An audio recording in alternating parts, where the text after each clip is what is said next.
अब देखिए इसमें अपना कंजम्पशन फंक्शन, ठीक है। तो मुद्दा ये है कि कंजम्पशन फंक्शन चीज़ है क्या। सिंपल सी बात करूँ तो कंजम्पशन करता कौन है, पहले ये बताओ। हम लोग कंजम्पशन का मतलब है हाउस होल्ड का, सही है। ये जो हमारा हाउस होल्ड सेक्टर है ये अपना पैसा खर्च करता है, यानी कि एक्सपेंडिचर करता है अपनी ज़रूरत की चीज़ों पे। फिर सवाल आता है कि कंजम्पशन फंक्शन होता क्या है। तो कंजम्पशन फंक्शन एक फंक्शनल रिलेशनशिप होता है बिटवीन सी मतलब कंजम्पशन, वाई मतलब इनकम। मतलब हमारी जो कंजम्पशन है वो टोटली किस पे डिपेंड करती है, हमारी इनकम पे। लोग कहते हैं ना कि भाई जिसकी जैसी कमाई होती है उसके उसी प्रकार के खर्चे होते हैं, उसी प्रकार के शौक होते हैं, ठीक है। तो हाउस होल्ड कंजम्पशन एक्सपेंडिचर, जिसको सी से रिप्रेजेंट करते हैं, is an important component of aggregate demand in the economy. बिल्कुल, ये बहुत इंपॉर्टेंट कॉम्पोनेंट है उसका। It is the directly related to the income, ये सीधा सीधा इनकम से रिलेट करता है। अगर इनकम आपकी ज़्यादा है तो आपका कंजम्पशन ज़्यादा है, इनकम आपकी कम है तो आपका कंजम्पशन कम है, ठीक है। बाकी ये फंक्शनल रिलेशनशिप, ये कहते हैं ना एल्जेब्रिकल रिलेशनशिप। तो अभी ना हमें आगे पढ़ने को मिलेगा कि इस पे बेस्ड ना इक्वेशन भी होती है। और भाई इस इक्वेशन पे बेस्ड ना 100% एक 4 नंबर का क्वेश्चन, 3 या 4 नंबर का क्वेश्चन 100% आता है। पिछले कई सालों से जाकर देख लो, इस टॉपिक पे क्वेश्चन आएगा ही आएगा, ठीक है। तो कहते हैं it reveals the behaviour of house hold consumption expenditure, यानी कि जो हमारे घरेलू क्षेत्र हैं, जो हाउस होल्ड सेक्टर्स हैं, वो किस प्रकार पैसा खर्च करते हैं अपनी अलग अलग इनकम के हिसाब से।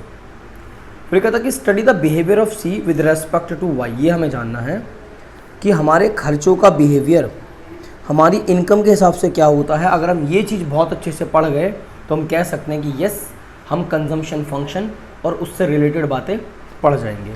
अब यहाँ उन्होंने कुछ स्टेटमेंट लिख रखी है, ये बताऊँगा स्टेटमेंट क्या है। फिर यहाँ उन्होंने एक टेबल ले रखी है, कंजम्पशन फंक्शन की एक टैबुलर रिप्रेजेंटेशन ले रखी है, और फिर उन्होंने उससे रिलेटेड यहाँ पे कुछ बातें करी हैं, और फिर क्या बनाया है, डायग्राम बनाया है। ये सारी चीज़ें हम अपनी कॉपी पे ट्राई करेंगे, क्योंकि ये एग्जाम्पल रोहन हमें याद रखना ही रखना है। हम चाहे कुछ भी भूल जाएँ बट इस एग्जाम्पल को नहीं भूलेंगे। मतलब पूरा का पूरा चैप्टर नंबर 7, वैसे देख मैंने बताया भी था, एग्जाम्पल बताया था, income, consumption, investment, aggregate demand, ठीक है, नेगेटिव सेविंग, ये डायग्राम बना था उसका, एक ये डायग्राम बना था, ये सब तो था, ठीक है। आज जो ये पढ़ाना चाहता है उसी चीज़ को दोबारा से देखेंगे कि क्या चीज़ वो हमें बताएगा। अब देखिए, एज पर कंडीशन सबसे पहले हम लोग अपनी इनकम को वाइलेट करते हैं और अपने कंजम्पशन को ब्लर हो रहा है, हम अपने कंजम्पशन को किससे रिप्रेजेंट करते हैं, सी से, ठीक है, ओके। इन्होंने सिर्फ 2 ही एग्जांपल लिए हैं, यानी कि इनकम और कंजम्पशन का, तो हम भी सिर्फ वही लेने वाले हैं। इनकम अपने एग्जांपल के हिसाब से लेंगे 0, 100, 200, 300, 400, 500, 600 तक लिया हमने, और ये करोड़ों में है। और कंजम्पशन ले रखी है हमने, स्टार्टिंग कर रखी है 40 से, उसके बाद 80 का गैप है, 120, 200, 280, 360, 440 और 520। अब यहाँ कुछ रिलेशन समझेंगे हम लोग। जब हमारी इनकम 0 होती है हम तब भी कुछ खर्चा करते हैं। वो इसलिए खर्चा करते हैं क्योंकि जीवन यापन करने के लिए कम से कम रोटी तो चाहिए। तो हमारी अर्थव्यवस्था अगर 1 भी रुपया नहीं कमा रही तो भी उसे कुछ ना कुछ खर्चे करने पड़ते हैं। और ये पैसा आता कहाँ से है, उनकी जो सेविंग्स की हुई पूंजी होती है ना, जो सेविंग्स उन्होंने कर रखी हैं, आमतौर पर ये 40 करोड़ रुपए जो हैं वो वहाँ से आएंगे। अब 40 करोड़ किसी एक के नहीं है, सब इकोनॉमी के ऊपर बात करें, पूरी एंटायर इकोनॉमी के लिए। तो इसको कहा जाता है ऑटोनॉमस कंजम्पशन, सही है, ऑटोनॉमस कंजम्पशन। उसके बाद इन्होंने इसको दिखा रखा है, ये एक फेस है जहाँ पे खर्चे हमारे इनकम से ज़्यादा हैं। फिर एक फेस निकल के आता है ये वाला, जहाँ पे हमारी इनकम और हमारे खर्चे दोनों आपस में कैसे हैं, बिल्कुल इक्वल है। इस सिचुएशन को कहा जाता है ब्रेक इवन पॉइंट। और उसके बाद एक तीसरा चरण है ये वाला कि हमारी इनकम फिर हमारे खर्चों से ज़्यादा है। इस केस में इंसान सेव कर लेता है, इस वाले केस में उसकी सेविंग खर्च होती रहती हैं, यहाँ पे उसकी सेविंग बिल्कुल भी नहीं होती। अब यही वाली बात उन्होंने हमें यहाँ समझा रखी है। मेरी बात सुनिए क्या कह रहा है वो। देख, वो कहता है कि there is always some minimum level of C, यानी कि आप कुछ मिनिमम लेवल पे कंजम्पशन करेंगे ही करेंगे। वन वाई इज़ ज़ीरो, जब आपकी इनकम ज़ीरो, उसको आप क्या कहते हैं, ऑटोनोमस कंजम्पशन। और इसकी वजह से क्या होता है, हमारी सेविंग कहाँ पहुँचती है, माइनस में। इसको अगर दूसरा नाम दें तो उसका दूसरा नाम होता है डिस सेविंग, अगर जेन्युइन तरीके से देखना है तो। Consumption is positively related to income, यानी कि हमारी कंजम्पशन डायरेक्टली पॉजिटिव रिलेट करती है इनकम को लेके। जैसे जैसे हमारी इनकम बढ़ रही है 100, 200, 300, 400, 500, 600, वैसे वैसे हमारा खर्चा भी बढ़ रहा है। तो इनके बीच में जो होता है एक पॉजिटिव रिलेशन होता है। फिर वो हमें क्या सिखा रहा है, the entire increase in Y, यानी कि इनकम जो हमारी बढ़ी है during a particular period is not converted to into C. जैसे जैसे हमारी इनकम बढ़ती चली जाती है ना रोहन, तो ज़रूरी नहीं कि हम सारा का सारा पैसा खर्च करते चले जाते हैं। एक टाइम के बाद जब हमारी ज़रूरतें हमें लगता है पूरी होने लग जाती हैं, तो इंसान क्या शुरू कर देता है, सेविंग करनी शुरू कर देता है। So that the rate at which C increase often lags behind the rate at Y increase. तो जैसे जैसे आपकी इनकम बढ़ रही है उसके हिसाब से आपके खर्चे बढ़ रहे हैं, लेकिन एक पर्टिकुलर टाइम के बाद आप सेविंग करना शुरू कर देते हैं। ठीक है, अब आगे देखो। फिर कहता है कि according to these observation the behaviour of C with respect to Y कुछ इस तरीके से है। हमने इस एग्जाम्पल की जगह क्या ले रखा है, अपना ये वाला एग्जाम्पल हमने ले रखा है, सही है, जिसमें सबसे पहले क्या दिखा रहा है, उसने हमें मिनिमम लेवल ऑफ कंजम्पशन दिखाया जिसको ऑटोनोमस कंजम्पशन कहते हैं। जैसे हमारे खर्चे बढ़ते हैं हमारी इनकम के दम पे, सही है, और साथ में फिर वो ये दर्शा रहा है कि भैया आप अपने यहाँ पे सेविंग्स भी कर रहे हो। अब यही चीज़ मैं तुझे यहाँ दिखा सकता हूँ, देख, इनकम ज़ीरो, खर्चा हो रहा, ऑटोनोमस कंजम्पशन, सही है। ये जो फेस है, ये वाला जो फेस है, जिसको हमने ये वाला करली ब्रैकेट वाला बनाया है, इसको प्यार से बोलते हैं डिस सेविंग, यानी कि सेविंग्स नेगेटिव हैं।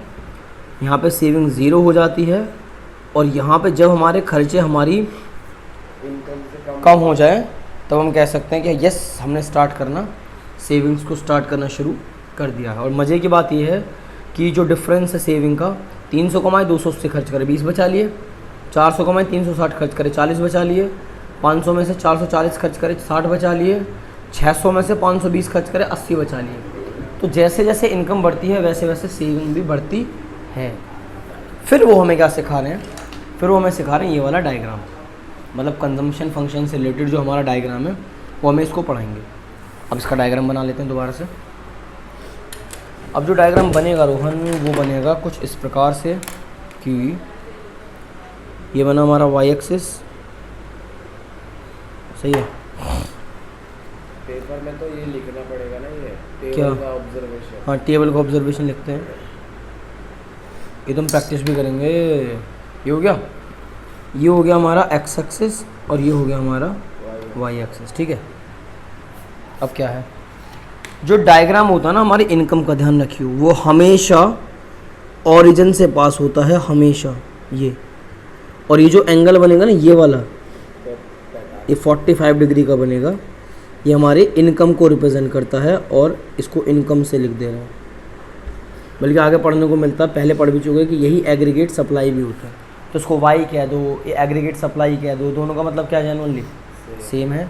और फिर जो कंजम्पशन कर्व बनता है वो एक थोड़ा सा स्टार्टिंग पॉइंट थोड़ा ऊपर होता है, और वो जो कंजम्पशन कर्व बनेगा लाला, वो बनेगा कुछ इस प्रकार, ठीक है। और उसमें जो ये वाला डिफरेंस है उसको सी बार, यानी कि जो हमारा ऑटोनोमस कंजम्पशन होता है उसको हम किससे रिप्रेजेंट करते हैं, सी बार से। तो ये हमारा सी बार होता है, इसलिए इसका स्टार्टिंग पॉइंट यहाँ से आता है। ये वाला जो पॉइंट है इसको हम प्यार से बोलते हैं बीप, यानी कि ब्रेक इवन पॉइंट। जब, अच्छा ये क्या थी हमारी, ये हमारी कंजम्पशन थी। जब तक हमारी कंजम्पशन हमारी इनकम से ज़्यादा है तब तक हम लोग क्या कर रहे हैं, डिस सेव। तो ये जो फेस होता है ये डिस सेविंग का होता है, और यहाँ सेविंग कितनी होती है, ज़ीरो, और यहाँ क्या होने लग जाता है, हमारी सेविंग स्टार्ट होने लग जाती है, ठीक है। ये सब लिखना पड़ेगा पेपर, बिल्कुल लिख सकते हो। ये स्टार्टिंग में उन्होंने इतना बना लिया है ना, मेरा ब्रेक इवन पॉइंट, ये डिस सेव है, 45 डिग्री है। ये सारी बातें उन्होंने हमें यहाँ बताई, ठीक है। ये अब जो इसने डॉटेड लाइन ये भी बनाना होगा फिर? नहीं, वो उसकी ज़रूरत नहीं, हम हैंड फ्री बना सकते हैं, उसकी कोई दिक्कत नहीं है। अब ये कहता है कि the consumption is measured on Y axis, जो हमारा कंजम्पशन वो कहाँ मेज़र हो रहा है, वाई एक्सिस पे मेज़र हो रहा है, ठीक है। डायग्राम साथ में लेके चलेंगे। तो ये कहता है कि कंजम्पशन हमारा किस एक्सिस पे लगेगा, रहेगा वाई एक्सिस पे। अच्छा, यहाँ पे हम लोग क्या ले रहे हैं, एक बार ध्यान रहे, हमने लिखा नहीं, हम यहाँ इनकम्स को ले रहे हैं अपनी, और वाई एक्सिस पे किसको ले रहे हैं, कंजम्पशन को, सही है। अब आगे देखो, तो क्वेश्चन में कह रहा है कि the consumption is measured on Y axis, हमने कंजम्पशन को वाई एक्सिस पे लिया, इनकम को एक्स एक्सिस पे लिया। A line making an angle of 45 degree and shouting from the origin is draw as a line of reference, it's indicate equality between consumption and income. भाई जितना आप कमा रहे हो उस हिसाब से आपके खर्चे हो रहे हैं। ये 45 डिग्री पे बेस 2018 में सैम्पल पेपर के अंदर क्वेश्चन बन चुका है, तो हमें इस साल भी पढ़ना पड़ेगा, ठीक है। आगे बात करते हैं। जो हमारी सी की लाइन है, यानी कंजम्पशन की जो लाइन है, वो रिप्रेजेंट करती है कंजम्पशन को, और वो ये दिखाती है कि क्या बिहेवियर होता है कंजम्पशन का उसकी इनकम के रेस्पेक्ट में, ठीक है। उसमें सबसे पहले वो किसके ऊपर बात कर रहा है, जब आपकी इनकम ज़ीरो है तब आपका मिनिमम लेवल ऑफ कंजम्पशन होता है। हमारे एग्जाम्पल के हिसाब से 40 है, इनके एग्जाम्पल के हिसाब से 20 है, जिसको हम लोग क्या कहते हैं, किससे रिप्रेजेंट करते हैं, सी बार, यानी कि ऑटोनॉमस कंजम्पशन से। जो सी लाइन का स्लोप है वो अपवर्ड है। भाई जो इसका कंजम्पशन का जो स्लोप है, जो उसकी लाइन है, जो कैसे बन रही है, वो नीचे से ऊपर बनती जा रही है, अपवर्ड है ये स्लोप। क्यों है, क्योंकि इनकम के बढ़ने से कंजम्पशन भी बढ़ता है, इसलिए अपवर्ड है। आगे देखते हैं, यहाँ लिखता है it is indicate C is positively related to Y, higher Y leads to higher C, इनकी जितनी ज़्यादा इनकम होगी कंजम्पशन भी उतना ज़्यादा होगा। फिर तीसरा क्या दिखा रहा है कि जो सी की लाइन है, कंजम्पशन की लाइन है, वो कितने डिग्री का एंगल बना रही है, 45 डिग्री का, ठीक है। Implies that the rate at which C increase is lower than the rate at which the Y increase. धीरे धीरे जब आपके खर्चे पूरे होने लग जाते हैं तो आपके कंजम्पशन का जो रेट होता है वो कम होता है, और आपके इनकम का जो रेट होता है वो ज़्यादा होता है। और हम ये मान के चलेंगे, ध्यान रखियो, हम ये मान के चल रहे हैं कि इनकम लगातार बढ़ रही है, बट रियल लाइफ में कई बार ऐसा भी होता है कि इनकम कभी बढ़ जाती है तो कभी घट भी जाती है। और यहाँ बढ़ती हुई है। यहाँ पे हम ये मानेंगे कि बढ़ती हुई चलेगी, ठीक है। तो ये वाली बात सर आपकी यहाँ तक जनरली डिस्कस हुई। उसके बाद बड़ा अजीब इन्होंने दिखाया कि इन्होंने सीधा सीधा मार्जिनल प्रोपेंसिटी टू कंज्यूम दिखा दिया।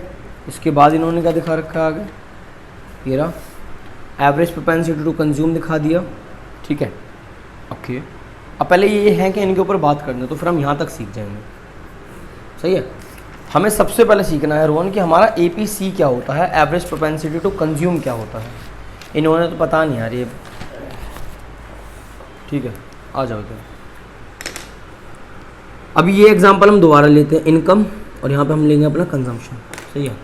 इनकम हमारे एग्जांपल के हिसाब से 0, 100, 200, 300, 400, 500, 600, 40, 120, 200, 280, 360, 440, और ये कितना 520 है, सही है। अब सुनिए, अब शब्द हमने लिखा एपीसी। एपीसी की फुल फॉर्म क्या होती है, नीचे लिख दे रहे हैं। एपीसी होता है भाई साहब एवरेज प्रोपेंसिटी टू कंज्यूम। ये बता हमारे खर्चे किस पे डिपेंड करते हैं, इनकम पे। तो उसका फॉर्मूला देखिए, बड़ा सिंपल है।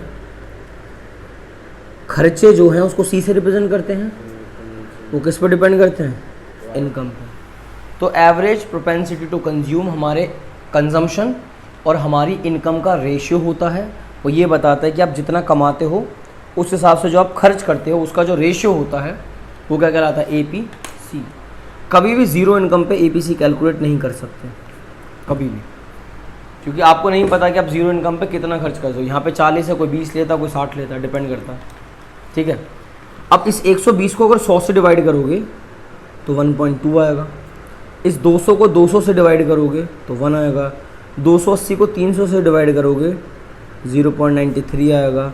360 को 400 से डिवाइड करोगे तो 0.90 आएगा। 400 को 500 से डिवाइड करोगे 0.88 आएगा अप्रॉक्स। 520 को 600 से डिवाइड करोगे 0.86 आएगा अप्रॉक्स। ये डिवाइड करने के बाद है, ठीक है। अब मेरी बात सुनिए, जब ये APC बड़ा है हमारा 1 से, तो इसका मतलब ये है, वो इस बात को दर्शा रहा है, चेक कर, कि हमारे खर्चे हमारी इनकम से ज़्यादा हैं।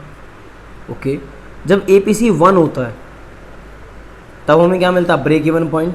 ये सेकंड फेज है, क्योंकि कंजम्पशन और इनकम आपस में क्या है? इक्वल हैं। और अच्छा, इसको हम डिससेव लिख सकते हैं। अगर हमें बार बार इसको रिकॉल करना है, ये डिससेविंग होगी। यहाँ सेविंग कितनी है हमारी? 0 है। इसी को हम क्या बोलते हैं? ब्रेक इवन पॉइंट बोलते हैं। और यहाँ पे हम लोगों ने क्या स्टार्ट कर दिया? सेविंग स्टार्ट कर दिया। अब इसके रिलेशंस को अगर तू देखे तो ये लगातार घटता जा रहा है। APC लगातार डिक्रीज होता है इनकम के बढ़ने से। एक पॉइंट तो ये हो सकता है। एक पॉइंट हो सकता है कि APC is more than 1, it represent income is less than consumption implies dissaving. सही। एक पॉइंट क्या हो सकता है? when APC is equals to 1 means saving is to 0, break even point, income और कंजम्पशन आपस में कैसे होंगे? इक्वल। और जब हमारा APC 1 से छोटा हो जाएगा, इसका मतलब है सेविंग स्टार्ट हो गई, हमारी इनकम हमारे खर्चों से ज़्यादा होगी। बाकी यस, APC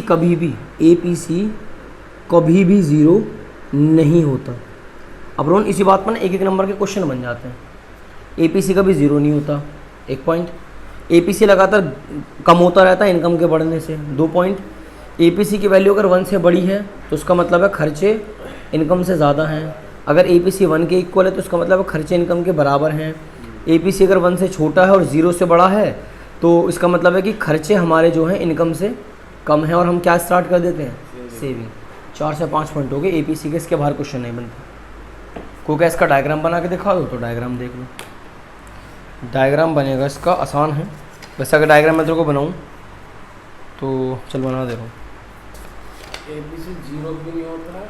क्योंकि इंसान ना कभी भी कंज्यूम करना तो बंद करेगा ही नहीं ना। अगर तू मान के चल 1000 करोड़ भी कमाने लग जाएगा, या मैं कह रहा हूँ 1 लाख करोड़ भी कमाने लग जाएगा, कुछ तो खर्च करेगा भाई। हमें पता है कि एक टाइम के बाद हमारी ज़रूरतें फुल हो जाएंगी, बट 10, 20, 50 रुपये तो खर्च करेगा ही। 0 के करीब आ जाएगा एकदम, लेकिन कभी भी 0 नहीं आएगा। ये x एक्सिस है, ये y एक्सिस है। हम यहाँ पे इनकम को रिप्रेजेंट करेंगे और यहाँ रिप्रेजेंट करेंगे कंजम्पशन को, ठीक है। अब क्या होगा? तो पेपर में ये लिखने की जरूरत नहीं होगी, नंबर वगैरह?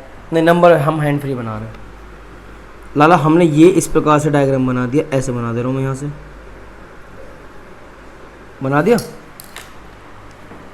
इसको हमने C बोला, इसको C बोला। ये जो बीच का डिफरेंस होता है ये C बार होता है, ये हमारा ओरिजिन होता है। इनकम भी किस में? इन रुपीज़ करोड़, ये करोड़ों में है। कंजम्पशन भी किस में? In rupees crore. नाम चेंज कर रहे हैं। हाँ, इंडिया का नाम चेंज कर रहे हैं, बट उस पर बहस है कि इंडिया रखें या भारत रखें। अंग्रेज़ों का दिया हुआ नाम है, ठीक है, बट ठीक है। पॉलिटिक्स चलेगी ज़रूर इस चीज़ पे। पॉलिटिक्स ऐसा नहीं है जो रह जाए। भारत रख रहे हैं। भारत रख रहे हैं। वो G20 का जो होता है ना डिनर का इनविटेशन, उस पे द प्रेसिडेंट ऑफ भारत ही लिखा है। बिल्कुल। अब मेरी बात सुनिए, ये कंजम्पशन हो गया। इस पर कहीं भी एक पॉइंट ले लिया, हमने ये पॉइंट ले लिया। अब ध्यान से सुनिए, पॉइंट क्या इंडिकेट करता है। ये y एक्सिस से यहाँ तक जाने के लिए हम यहाँ से यहाँ तक चलेंगे, ये गए। और फिर अगर इनकम से यहाँ तक जाना है तो फिर हम ये चलेंगे, पहुँच गए। अब मेरी बात सुनिए, इसको हमने बोल दिया y1 क्योंकि इनकम पर रिप्रेजेंट कर रहा है ना, और इसको हमने बोल दिया C1। जब आप इतना कमाओगे तब आप इतना खर्च करोगे। अब हमें क्या लगता है, ये जो लाइन खींचे ना, ये वाली, ये जो डॉटेड वाली, ये वाली जो लाइन है, ध्यान रहे ये इनकम को रिप्रेजेंट नहीं करती। ये वाली लाइन इस कंजम्पशन वाली लाइन को रिप्रेजेंट करती है। और ये वाली लाइन, ये वाली, ये किसको रिप्रेजेंट करती है? तो इसको मैं कह सकता हूँ ये हमारी लाइन है कंजम्पशन की और ये हमारी लाइन है इनकम की। और उससे जो ये वाला पॉइंट बना, ये वाला, ये होता है हमारा APC। सही है, APC। और APC का फॉर्मूला क्या है? C/Y। Now this is the graph of APC। इसके ऑब्जर्वेशन से अगर तो शार्पली लिखना चाहे तो लिख सकता है। APC के कई फेस है, APC 1 से बड़ा होता है, APC 1 के इक्वल होता है, APC जो है 1 से छोटा होता है, APC कभी भी 0 नहीं हो सकता, APC लगातार इंक्रीज़ होता रहता है, सॉरी इंक्रीज़ थोड़ी होता है APC लगातार डिक्रीज़ होता रहता है जब हमारी इनकम क्या होगी, बढ़ेगी। APC की वैल्यू 1 से बड़ी कब होती है, जब हमारी कंजम्पशन हमारी इनकम से ज़्यादा हो। APC की वैल्यू 1 कब होती है, जब इनकम और कंजम्पशन इक्वल हो। APC कब होता है, जब कंजम्पशन से ज़्यादा इनकम हो। ये कभी भी 0 नहीं होगा, ठीक है। APC डिक्रीज़ होती है व्हेन इनकम इंक्रीज, इनकम हमारी क्या होती रहती है, इंक्रीज़ होती रहती है। तो ऐसे कर इसमें से 1 नंबर का क्वेश्चन आ जाता है सिर्फ इस बात से। डायग्राम का तो उतना नहीं बताने वाला, लेकिन इसमें से आ जाएगा, मतलब इस बात को ध्यान में रखते हुए ये जो पॉइंट्स होते हैं इससे बन जाता है। और ये हमारा क्या कहलाता है, ब्रेक इवन पॉइंट। यहाँ पे सेविंग क्या होती है, 0, यहाँ पे होता रहता है डिस सेविंग, अब यहाँ पे से और यहाँ होती रहती है सेविंग। ये होता है APC के अंदर। अब कोई बोले इसी में MPC बता दो, जो हमारी बुक में सीधा सीधा दे रखा था। अब देख, हम जब इसको कवर कर लेंगे ना, ध्यान से देखिए, तो हमारा ये सारा कवर हो जाएगा। इन्होंने तो सीधा सीधा MPC दे दिया, मतलब कोई मतलब ही नहीं है कि पहले APC बता दें फिर MPC बता दें, सही है। और इसका डायग्राम पीछे दे रखा है, ये रहा APC और ये रहा MPC, बात खत्म। तो ये सीधा सीधा फिर यहाँ तक ध्यान रखिए रोहन, ये सिर्फ रीड करने लायक रह जाएगा। अगर आप इसको सिर्फ रीड कर लेते हो तो जितनी भी कहानी अभी तक हमने डिस्कस करी वो सारी की सारी कवर हो जाएंगी। किसमें होता है MPC का डायग्राम, अगले पन्ने पे देखते हैं। उससे पहले ने काम कर लेते हैं, MPC नहीं समझ लेते हैं होता क्या। देखो हमने लिया यहाँ पे MPC, यहाँ ले रहे हैं MPC। MPC की फुल फॉर्म क्या है, मैं साइड में लिखूँगा, बिल्कुल। ये होता है मार्जिनल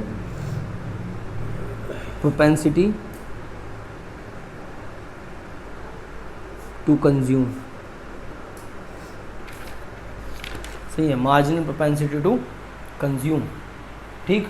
अब इसको कैलकुलेट करते हैं, ये होता क्या है, मेरी बात सुनिए। देखिए एक बार एग्जांपल में देखिए ध्यान से, हमारी इनकम कितने कितने रुपए से बढ़ रही है, 100 से यहाँ बढ़ी, 100 से यहाँ बढ़ी। इनकम में कितने कितने का गैप है, 100 रुपये का गैप है। और हमारे खर्चे में कितने कितने का गैप है, 80 का।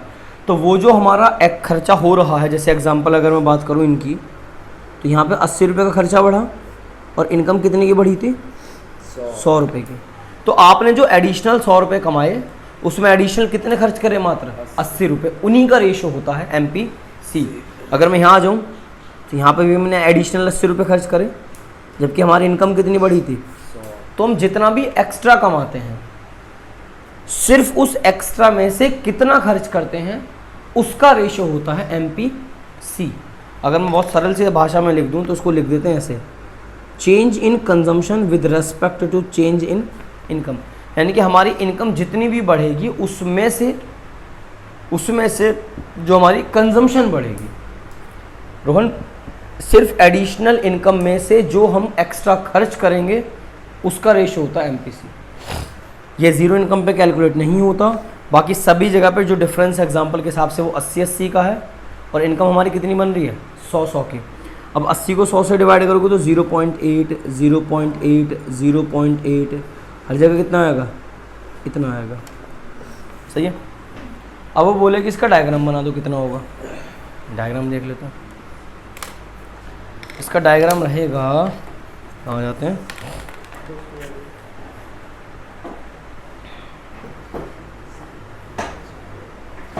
ये वाई एक्सिस,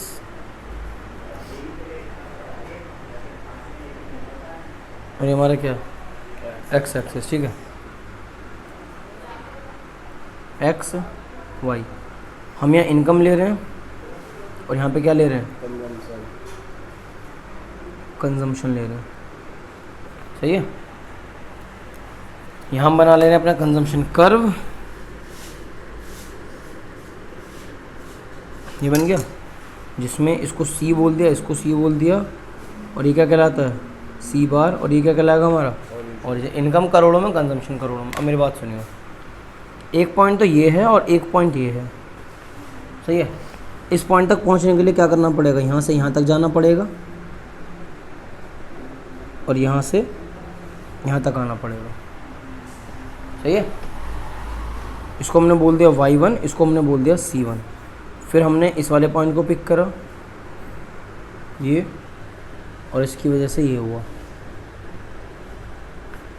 ये कहलाएगा y2 और ये कहलाएगा c2। अभी क्या दर्शाते हैं, जब इनकम y1 थी तो c1 खर्च कर रहे थे, जब इनकम y2 हुई तो c2 खर्च करने लग गए। सही है। तो इनकम हमारी कौन सी बढ़ी, इनकम बढ़ी हमारी ये वाली, और उसकी वजह से खर्चा कौन सा बढ़ा, ये वाला। अब ध्यान से सुनिए इसी बात को कैसे रिप्रेजेंट करेंगे। इनकम हमारी पहले देख, अगर मैं सिंपल सी बात करूँ तो ये जो लाइन है ना, ये वाली भी इनकम को रिप्रेजेंट करती है, इसको, और ये वाली भी किसको रिप्रेजेंट करती है, इसको, है ना। मतलब देख यहाँ तक तो दोनों लाइन सेम ही थी भाई, यहाँ से यहाँ तक और यहाँ से यहाँ तक दोनों का एक ही मतलब है। इनकम हमारी कितनी बढ़ी, ये जो बढ़ी है ना, ये जो बढ़ी है, ये बढ़ी हमारी इनकम। और कंजम्पशन की बात करें तो ये कंजम्पशन लाइन को रिप्रेजेंट करता है, और ये भी पहले कंजम्पशन इतनी तो हो रही थी भाई, इतनी तो हो ही रही थी यहाँ से यहाँ तक, कंजम्पशन कितनी बढ़ी, ये। तो ये चेंज किसके अंदर आ गया, कंजम्पशन के। तो ये जो पॉइंट मिला ये है हमारा MPC। और कैसे कैलकुलेट करते हैं, change in consumption divided by change in income. अगर इसके इंपॉर्टेंट ऑब्जर्वेशन देखेगा तो जो MPC की वैल्यू होती है वो 0 से बड़ी और उसके इक्वल, 1 से छोटी और उसके इक्वल होती है। मतलब MPC 0 भी हो सकता है, 1 भी हो सकता है, और 0 और 1 के बीच में भी हो सकता है। किसी ने कहा कि अगर MPC हमारा 0 है, इसका क्या मतलब है, इसका ये मतलब है कि आपने जितना भी एक्स्ट्रा कमाया, आपने जो एक्स्ट्रा 100 कमाए वो सारे के सारे सेव कर लिए, उसमें एक भी रुपया खर्च नहीं करा। तो ये किस बात को इंडिकेट करता है कि जो आपकी इनकम चेंज है वो सारी कहाँ चली गई, सेविंग्स में।